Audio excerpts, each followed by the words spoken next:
Bueno, entonces damos inicio. Entonces, bueno, buenas noches muchachos, gracias por asistir, a los que vinieron presencial y pues los que están conectados virtualmente. El día de hoy pues vamos a continuar con la sesión de tórax, que ya el doctor Pedro en la anterior sesión nos dio pues una introducción a lo que fue la radiografía de tórax, nos enseñó pues de una manera muy integral cómo leerla de manera adecuada. El día de hoy vamos a ver otras dos charlas, no se preocupen, son más corticas. La primera va a ser de tomografía axial computarizada, que va a servir como complemento pues a esta primera charla.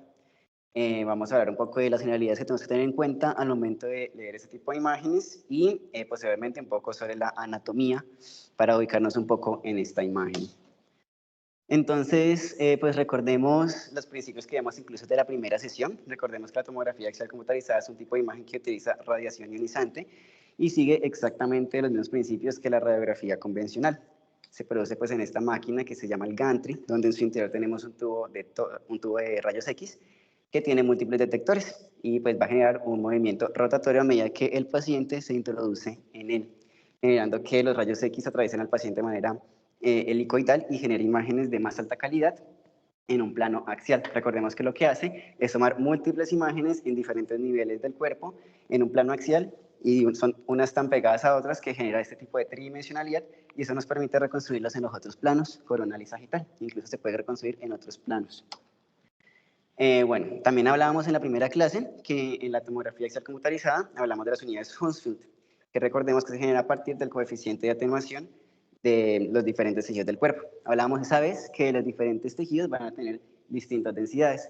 Entre más densos, atenúan más los rayos X y por tanto se van a ver blancos, que recordemos que en tomografía se les llama hiperdenso, y entre menos denso se va a ver negro, que en tomografía se llama hipodenso.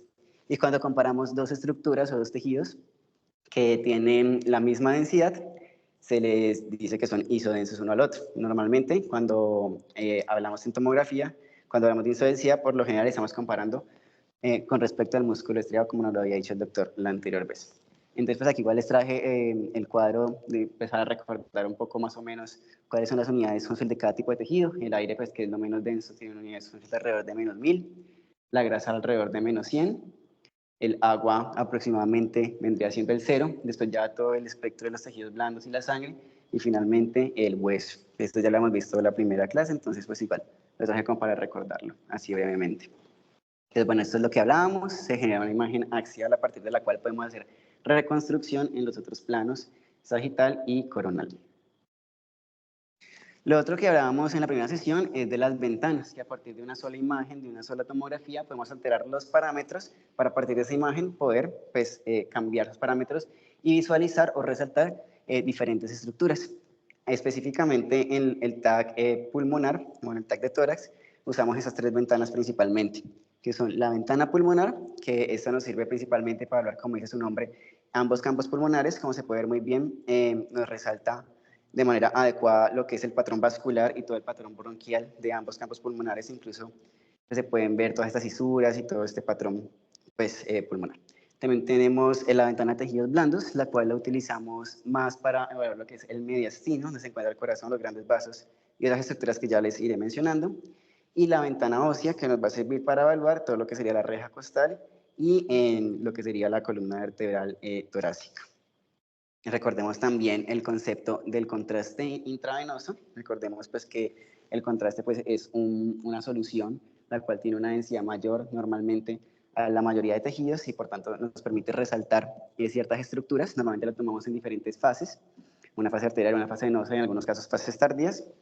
Y específicamente en el TAC pulmonar lo usamos principalmente para el estudio que se llama angioTAC, que pues lo usamos para pintar, por así decirlo, resaltar la circulación pulmonar y en este caso pues detectar alteraciones pulmonares como por ejemplo los tromboembolismos pulmonares. Entonces bueno, al momento de enfrentarnos a una tomografía de tórax, estas son como las cosas básicas que tenemos que identificar y estudiar de manera adecuada. El mediastino, los campos pulmonares y la reja costal. En esta charla hablaré principalmente del mediastino y de los campos pulmonares. Entonces bueno, recordemos que el mediastino es una cavidad anatómica que se va a encontrar ubicada en el centro del tórax, entre el pulmón izquierdo y el pulmón derecho. Va a tener unos límites que los podemos ver ahí en la diapositiva. Tiene un límite superior, el cual es el plano horizontal que pasa a través del orificio torácico superior, que se genera pues a partir de la primera vértebra torácica, siguiendo la primera costilla y el manubrio esternal. Tenemos el límite inferior, que vendría siendo pues ya el diafragma como tal, que me lo separa del abdomen. Tenemos los límites laterales, que serían los pulmones, específicamente las pleuras mediastínicas, y las paredes anteriores y posteriores vendrían siendo la pared torácica, todo lo que sería pues el esternón en la parte anterior y la columna vertebral en la parte posterior.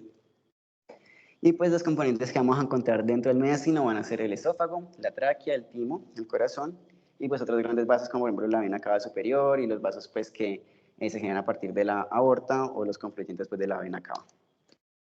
Y pues también algunos ganglios linfáticos y estructuras linfáticas. Bueno, cuando estudiamos el mediastino van a ver que hay diferentes divisiones. Hay muchas, si se leen en la literatura hay muchas que hay descritas. Sin embargo, pues aquí les traigo dos que son las más utilizadas. La primera es la división de Gray, la cual divide el mediastino en 4 regiones. Tenemos un mediastino superior que se encuentra por encima de una línea que se traza desde el ángulo esternal, que recordemos que es en la unión que se genera entre el manubrio y el cuerpo esternal, con una línea que se traza hasta el cuerpo de la cuarta vértebra torácica. De para arriba sería el mediastino superior. Encontramos ahí la aorta, específicamente el callado aórtico, otros grandes vasos como la vena cava superior.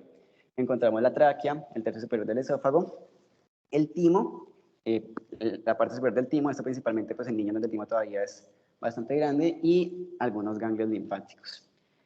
El mediastino anterior vendría limitado por lo que es el esternón y en la parte posterior por el pericardio anterior. Y ahí lo que se encuentra es la grasa mediastinal, en los niños el timo y algunos ganglios linfáticos. El mediastino medio viene pues limitado por lo que sería el pericardio anterior y posterior, y pues básicamente lo que va a estar ahí es el corazón y pues la carina, que es donde se divide la tráquea. Listo, y algunos ganglios linfáticos también. Y desde este pericardio posterior hacia atrás ya vendría siendo el mediastino posterior, donde vamos a encontrar pues ya el esófago más distal, la aorta torácica descendente, la vena ácicos y algunas estructuras linfáticas como el conducto torácico. Esta otra es la división de Felson, que también ya la hemos visto en la anterior charla, se utiliza más para radiografía, pero pues nos divide el mediastino solamente en mediastino anterior, medio y posterior. El anterior va desde la pared torácica anterior hasta una línea que pasa en la cara posterior del corazón, siguiendo la tráquea. El mediastino medio que va desde esta línea hasta una línea que se traza 1 centímetro posterior a los cuerpos, hacia los cuerpos anteriores vertebrales, y el de ahí para atrás sería pues el mediastino posterior. Bueno, ya teniendo claro la parte del mediastino, pasamos a hablar ahora sobre los campos pulmonares. Tenemos pues recordemos que los pulmones se dividen en lóbulos, específicamente el pulmón derecho se divide en 3 lóbulos y el pulmón izquierdo se divide en 2 lóbulos. El pulmón derecho tiene un lóbulo superior derecho, un lóbulo medio y un lóbulo inferior, que van a estar divididos por 2 cisuras, que sería la cisura transversa o cisura mayor, que me va a dividir el lóbulo inferior del lóbulo superior y el lóbulo medio, y una cisura menor u horizontal que mide el lóbulo superior del medio. El pulmón izquierdo solamente pues, va a tener una cisura, la transversa, que me va a dividir ambos lóbulos. Bueno, esto también ya lo habíamos visto en radiografía en la anterior charla, ya nos habían explicado que para analizar o pues estudiar bien estos lóbulos hay que tener mínimo 2 proyecciones, ya que en una sola se pueden sobreponer unos sobre otros, como podemos ver aquí en las imágenes. Sin embargo, en la tomografía, estudiar estos lóbulos es mucho más sencillo, ya que se puede visualizar adecuadamente estas cisuras y se puede pues, identificar en la imagen, si miramos los diferentes niveles, los diferentes lóbulos. Adicionalmente, algo pues, que es importante saber es que estos lóbulos a su vez se dividen en otras regiones, en los segmentos, se llaman los segmentos pulmonares.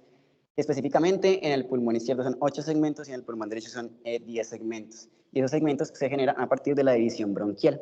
Esos segmentos también pueden ser estudiados en la tomografía, ya que la tomografía pues tiene una visualización tan específica que nos permite pues, visualizar todo este patrón bronquial y nos permite seguir estos segmentos. Por lo que cuando ustedes lean un reporte y vean que de pronto están describiendo alguna masa o alguna lesión, por lo general va a decir en qué lóbulo y en qué segmento está. Eso pues ya es un poco más especializado y pues se requiere práctica para identificarlos de manera adecuada, pero pues igual hay que tenerlo en cuenta por si se los llegan a preguntar o por si pues en algún momento se enfrentan a una tomografía de tórax. Igual no los voy a mencionar todos, pero pues están aquí en la diapositiva, igual esta charla está siendo grabada y pues se les compartirá posteriormente.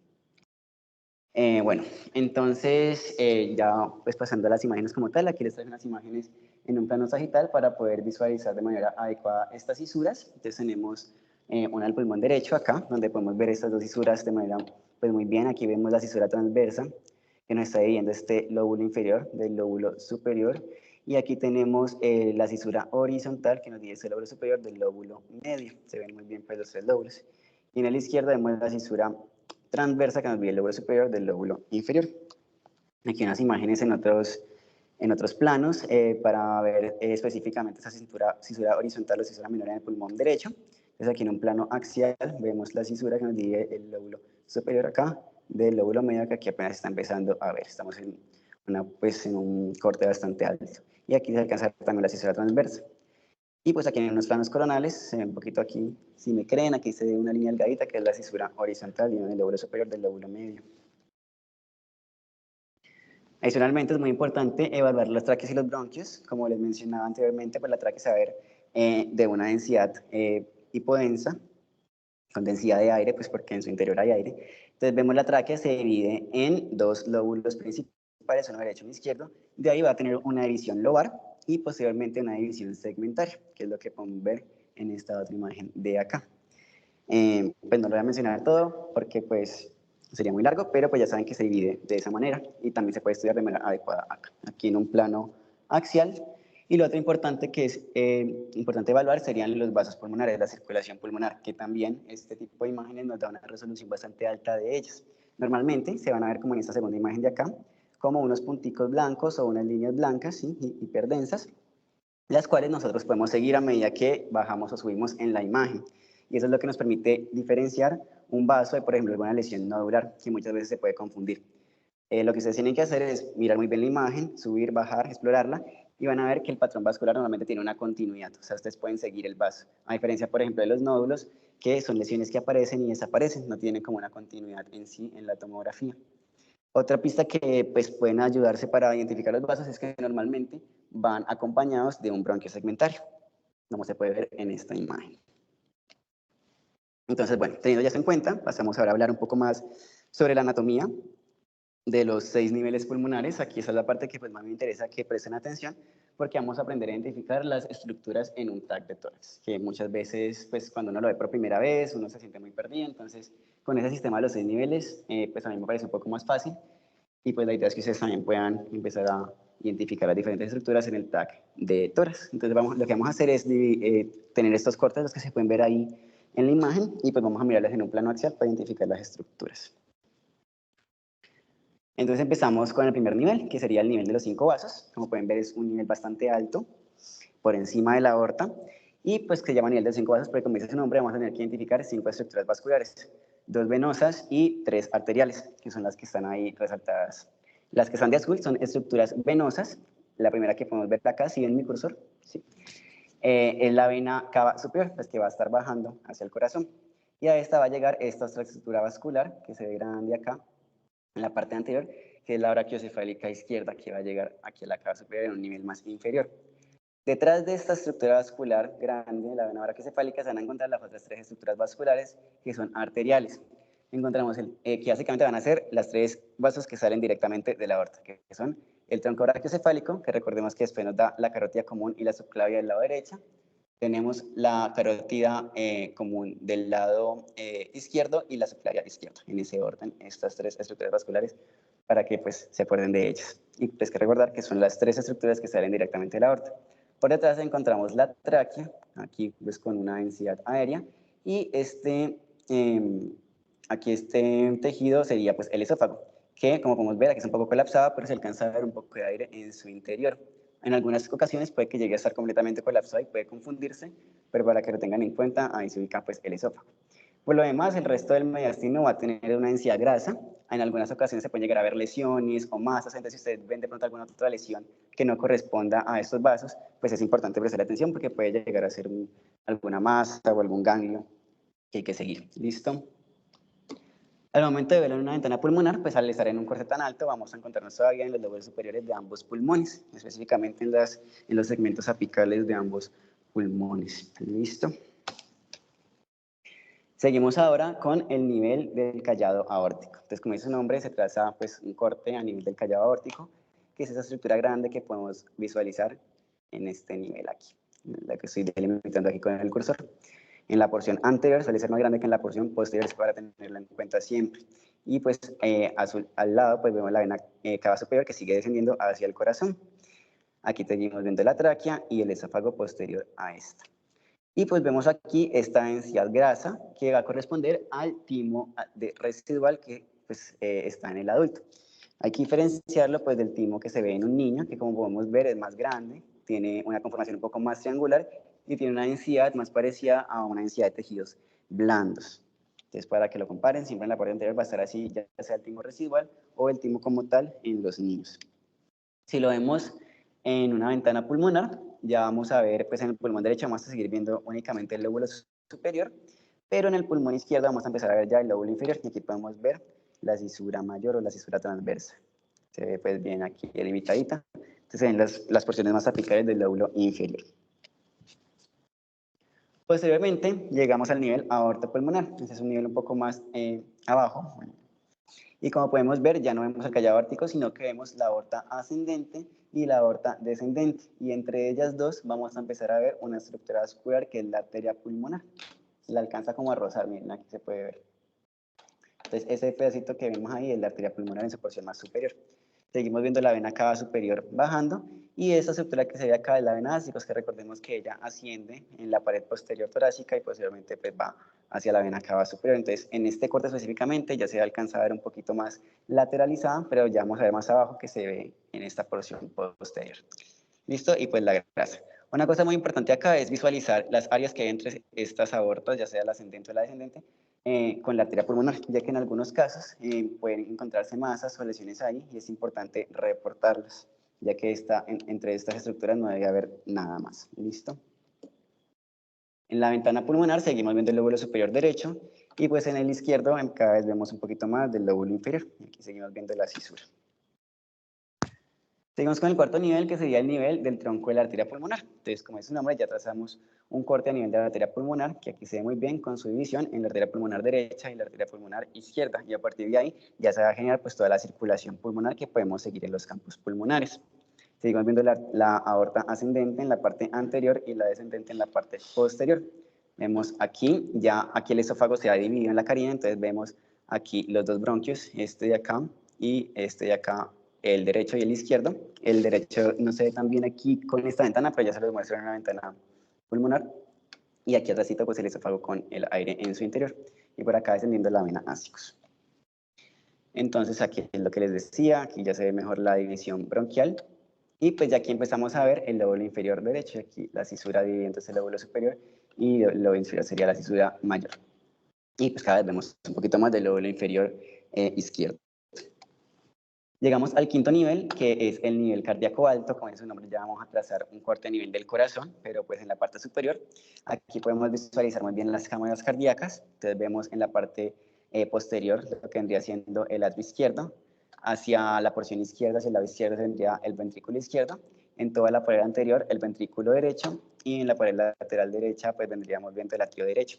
Y pues como estamos en un nivel superior, alcanzamos a ver bien la raíz aórtica. Otra cosa que podemos ver a este nivel es las venas pulmonares llegando al atrio izquierdo. Y en la parte posterior seguimos viendo la aorta torácica descendente y la vena ásicos aquí al lado. Esa ciudad que vemos acá de densidad de tejidos blandos pues vendría siendo el esófago, aquí se ve un poco más colapsado. Por eso pues no se ve el aire en su interior, pero pues ese es el esófago. Y pues claramente aquí ya no vamos a ver bronquios ni tráquea, pues porque ya se vieron en un nivel más superior. Ya lo seguiríamos es en los campos pulmonares, donde ya no vemos el lóbulo superior derecho, sino el lóbulo medio, dividido con el lóbulo inferior derecho, y pues en el pulmón izquierdo ya vemos que está dividido casi que mitad y mitad entre el lóbulo superior y el lóbulo inferior, y empezamos a ver esta región que es la región lingular del lóbulo superior izquierdo. Y finalmente el último nivel es el nivel cardíaco bajo, donde pues ya es más para evaluar las cámaras cardíacas. Seguimos viendo el atrio izquierdo, el ventrículo izquierdo, el atrio derecho y el ventrículo derecho. En la parte posterior descendiendo la aorta descendente, la vena ásicos y el esófago.